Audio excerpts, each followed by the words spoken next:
చాటిన ఇండియా. ఏదేమైనా సరే కానీ ఒక క్లారిటీ అంటే బీజేపీ ఎన్డీఏ కూటమిలో బీజేపీ ఏమైందనంటే మధ్యప్రదేశ్ అండ్ రాజస్థాన్, మహారాష్ట్ర, యూపీ ఎక్కడైతే వీళ్ళు అనుకున్నారో అక్కడ కొంచెం బీజేపీ కొంచెం దెబ్బతిన్నది. సో దయచేసి బీజేపీ వాళ్ళకు మేము ఒకటే చెప్పదలుచుకున్నాం, అక్కడ లోపాలు ఏంటి, ఆ లోపాలను ఎలా సవరించుకోవాలని చెప్పేసి బీజేపీలు కూడా ఒక క్లారిటీ కానీ ఒక దాని మీద ఒక రివ్యూ కానీ పెట్టుకొని దాన్ని ఎట్లా ఓటమి ఎందుకయింది, అసలు ఇక్కడ ఏం జరిగింది అనేది ఒక్కసారి ఒక రివ్యూ పెట్టుకోండి. ఎందుకనంటే ఇప్పుడు ఈ సెక్యులర్ వాళ్ళు ఉన్నన్ని రోజులు పరిస్థితులు ఇట్లే ఉంటాయి. చేసిన మేలును మరిచిపోతారు, మళ్ళీ ఎవరైతే అన్నం పెడతారో వాళ్ళకి చెప్పుల దండం మెడలేసే పరిస్థితి వచ్చింది. ఇలా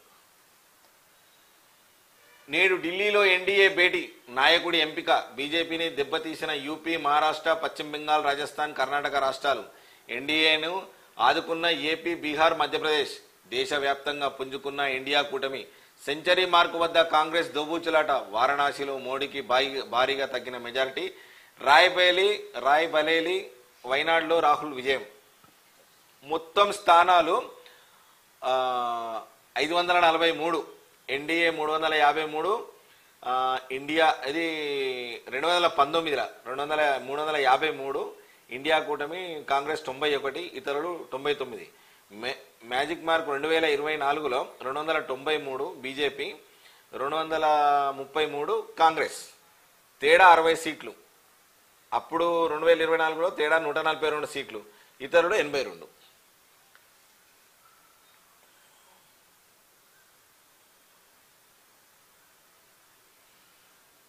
ఎగ్జిట్ పోల్స్ అన్ని బోల్తా, బీజేపీకి భారీ మెజారిటీ అంటూ జోస్యం, యూపీ, బెంగాల్ పైన తప్పుడు అంచనాలు, టీవీ చర్చల్లో విలపిస్తున్న Axis My India chairman Pradeep Gupta.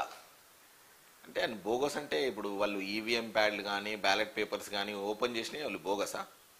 అన్నీ పిచ్చి కూతలు, పిచ్చి లెక్కలు.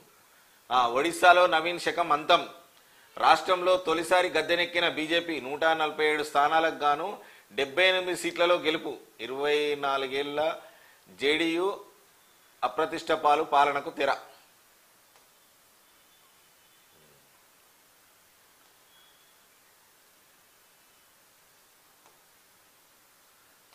ఇవన్నీ ఈ నారాయణ చైతన్య ఇవన్నీ రిజల్ట్స్ వచ్చినాయి, ఎంసెట్ అవి ఇవన్నీ వచ్చినాయి.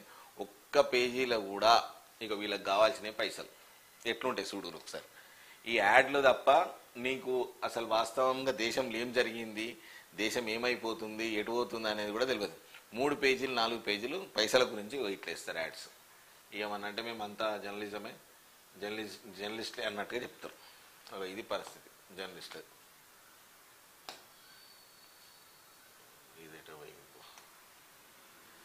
దిశ, కాంగ్రెస్ బీజేపీ చెరి సగం, రాష్ట్రంలో 17 లోక్సభ సీట్లలో 2 పార్టీలకు 8 చొప్పున స్థానాలు.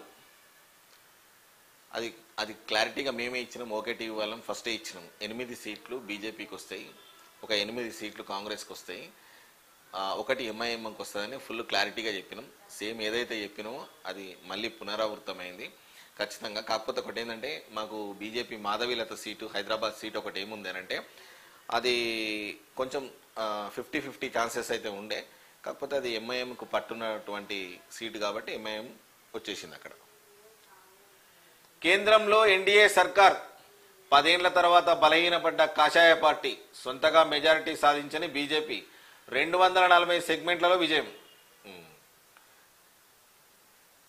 ఏపీలో కూటమి సునామీ, 164 అసెంబ్లీ స్థానాల్లో విక్టరీ, పోటీ చేసిన అన్ని స్థానాల్లోనూ జనసేన విజయం. లోకేష్ సహా పలువురు 90,000కు పైగా మెజారిటీ, కేవలం 11 స్థానాలకే వైసీపీ పరిమితం. లోక్సభలోనూ టాప్, మంచి చేసినా ప్రజలు ఓడించారు. ఇక మంచి చేసినా ఓడించిర్రా, చెడు చేసినా ఓడించిర్రా అనేది జగనన్న నీకు తెలవాలి. ఎందుకంటే మేము చెప్పడం కూడా మంచిది కాదు. ఇంకొక విషయం కూడా క్లారిటీ ఇస్తున్నా, తిరుపతి హిందువుల అతి పవిత్రమైనటువంటి ప్రదేశం. ఆ తిరుపతిలో అన్యమతస్థులు, జగన్ పాలనలో అన్యమతస్థులు చాలామంది ఉన్నారని చెప్పేసి సమాచారం మాకు కూడా వచ్చింది. సో మీడియా కాబట్టి మేము చెప్పాల్సి వస్తుంది. దయచేసి చంద్రబాబు నాయుడు గారికి ఒకటే మేము ఒకే టీవీ ద్వారా విజ్ఞప్తి చేస్తాం, అన్యమతస్థులు ఎవరైతే ఉంటారో తిరుపతిలో కానీ తిరుమలలో కానీ తిరుమల కొండపైన ఎవరైతే డ్యూటీలు చేస్తారో అన్యమతస్తులు దయచేసి వాళ్ళని ఎంబడే అక్కడి నుంచి రిమూవ్ చేయాలని చెప్పేసి కోరుకుంటున్నాను.